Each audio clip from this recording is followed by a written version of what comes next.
சில சூழ்நிலைகள் உன்னை குனிய வச்சிருக்கும். ஆமாவா இல்லையா சொல்லுங்களேன்.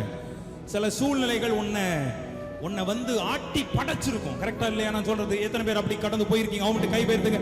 அது எதுவா இருக்கட்டும், ஏதோ ஒரு சூழ்நிலை. யாருக்குமே பயப்படாத நீ சில சூழ்நிலைகளுக்கு பயப்பட்டிருப்ப. யாருக்குமே எதை குறித்து அஞ்சாத நீ சில மனுஷனை பார்த்தா உனக்கு ஒரு திகில் உலகுள்ள வந்திருக்கும். ஆமா வல்லையா சொல்லுங்களேன். ஆண்டு சொல்ற அந்த தத்தளிப்பை எடுத்து நீக்கி உன்னை எவன் சஞ்சலப்படுத்தினானோ அவன் கையில இருந்து தீமையை எடுத்து. எத்தனை பேர் ரெடி ஆயிட்டீங்க? நல்ல கை தட்டி take it in the mighty name of Jesus. உன்னை சஞ்சலப்படுத்தினவரின் கையில் அதை கொடுப்பேன்.